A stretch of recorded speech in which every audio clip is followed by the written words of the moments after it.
দেখো তোমরা যদি চাও এই খোসাগুলো এরকম ভাবে ছাড়িয়ে নিতে পারো। আমি আর খোসা ছাড়াবো না। দেখো কতটা ভালোভাবে তেলটা আমি ভালো করে জল দিয়ে ধুয়ে নিয়েছি। এবার কিন্তু কাঁঠালের দানাগুলো আমি দিলে একটু টেস্টটা বেশি ভালো লাগে, যেহেতু আমি ভেজে নিইনি তার জন্য কিন্তু কাঁচা সর্ষে। নমস্কার বন্ধুরা, আমি মনীষার রান্নাঘরে তোমাদেরকে অনেক অনেক অনেক স্বাগত। আজই চলে আসলাম নতুন একটা রেসিপি নিয়ে। তো কাঁঠালের সিজন প্রায় চলেই গেছে, খুব কম আছে আর গাছে। তো কাঁঠাল থাকতে থাকতে আমরা এই কাঁঠালের দানার রেসিপিটা করব। আজকে কাঁঠালের দানা বাটা করব।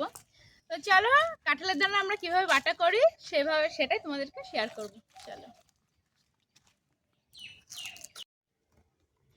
এদিকে কড়াইটা বসিয়ে দিয়েছি, কড়াইটা গরম হয়ে গেছে। আর এদিকে কিন্তু আমি কাঁঠালের দানাগুলো দিয়ে দেবো।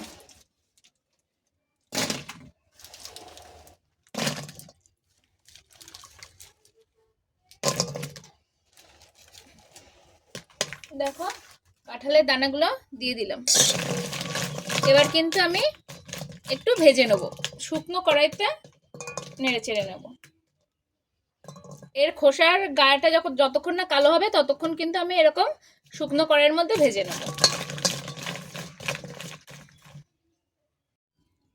এর রংটা যখন একটু কালো হয়ে আসবে তখন বুঝতে পারবো যে হয়ে এসেছে। আর খুব বেশি জোরে জাল দেওয়া যাবে না, ধিমে আঁচে জাল দিতে হবে, না হলে কিন্তু পুড়ে যাবে আর ভেতরটা কিন্তু কাঁচা থেকে যাবে।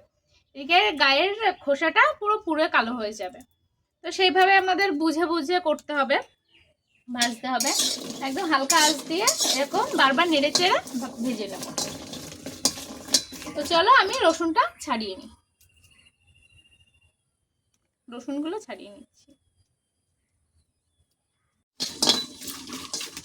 এদিকে কিন্তু অনেকটা লাল লাল হয়ে এসেছে, দেখো কাঁঠালের দানাগুলো অনেকটা লাল লাল হয়ে এসেছে। আর এদিকে দেখো আমার হাতের একটা আমি নিয়ে ছাড়িয়ে দেখছি সেদ্ধ হয়েছে কিনা। দেখো কি দারুণ সেদ্ধ হয়েছে। তো এখন এই অবস্থাতে কিন্তু আমি নামিয়ে নেব।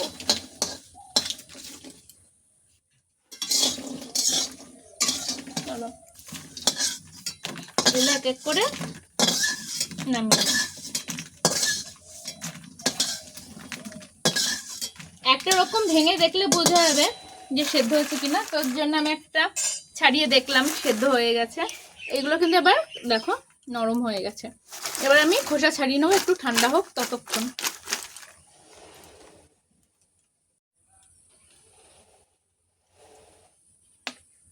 কড়াইতে আমি একটু সর্ষের তেল দিয়ে দিয়েছি। আর এখানে আমি এবার এই যে রসুন আর লঙ্কাগুলো ভেজে নেব। রসুন আর লঙ্কাগুলো ভেজে নিচ্ছি।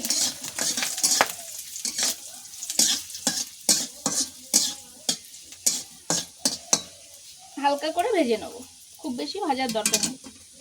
দেখো ভাজা কিন্তু হয়ে গেছে। এবার কড়াইয়ের মধ্যেই থাক, আমি একবারে যখন এগুলো ছাড়িয়ে শিলের মধ্যে দেবো তখন একবারে ওখান থেকে নিয়ে নেব।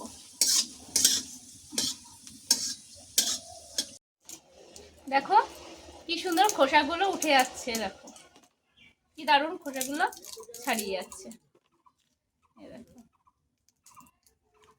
দেখেছ? এই এত সুন্দরভাবে ছাড়িয়ে গেলে বুঝতে পারবে যে ভেতরে এই দানাটা সেদ্ধ হয়ে গেছে। দেখো কি সুন্দর খোসাগুলো ছাড়িয়ে যাচ্ছে সব। তো চলো খোসাগুলো ছাড়িয়ে নেওয়া যাক।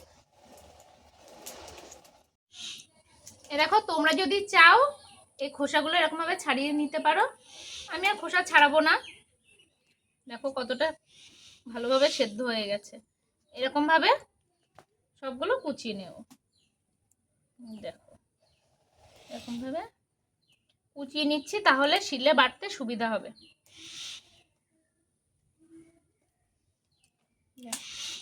এভাবে সব দানাগুলো আমি কুচিয়ে নেব।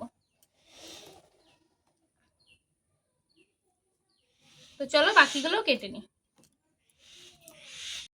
তো এই দেখো আমার এখানে কাঁঠালের দানাগুলো কিন্তু সবগুলো কাটা রেডি হয়ে গেছে। আর এবার কিন্তু আমি বেটে নেব। তো চলো যাওয়া যাক।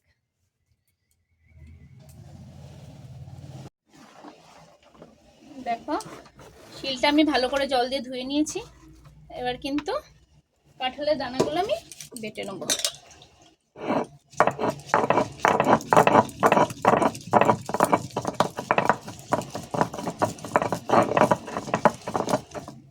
কাঁঠালের দানাগুলো কিন্তু ভালো করে বেটে নিতে হবে। তোমরা যদি চাও না কুচিয়ে এরকম করে থেতো করেও নিতে পারো। আমি যেহেতু কুচিয়ে নিয়েছি আর থেতো করার প্রয়োজন হবে না এখন।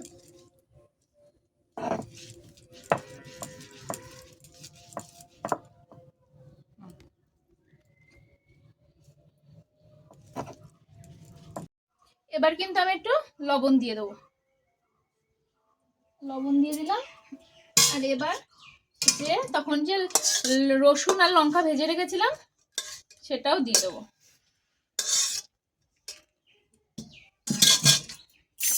এবার কিন্তু আমি আবারও বেটে নেব।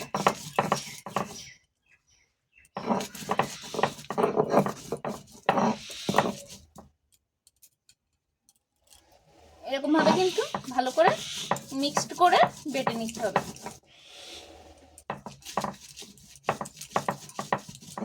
এরকম ভাবে বেটে নিই।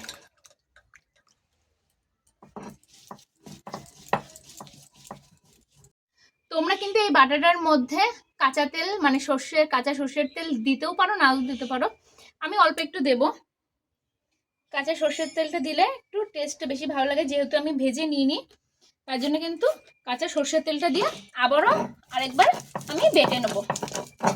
দেখো এটা একবারে বাটলেই কিন্তু হয়ে যাবে, যাতে কাঁচা সর্ষের তেলটা সব বাটার মধ্যে ভালোভাবে মিক্সড হয়ে যায়। তোমরা বেটে তারপরে ভালো হাত দিয়েও মিক্সড করে নিতে পারো, কিন্তু শিলে মিক্সড করা একটা আলাদাই ব্যাপার। তো দেখো হয়ে গেছে, কিন্তু আমার বাটা কিন্তু কমপ্লিট হয়ে গেছে। আর শিলে বাটলে একটা আলাদাই আঠা আঠা ভাব থাকে, বাটার একটা আলাদাই টেস্টও লাগে। দেখো আমার কিন্তু কাঁঠালের দানা বাটা রেডি হয়ে গেছে। তো চলো বাটাটা এখন আমি তুলে নিই। কাঁঠাল থাকতে থাকতে এভাবে কাঁঠালের দানার বাটা কিন্তু অবশ্যই একবার বাড়িতে করে সবাইকে খাইও। সবাই কিন্তু আঙুল চেটে খাবে, এত দারুণ লাগে এই রেসিপিটা।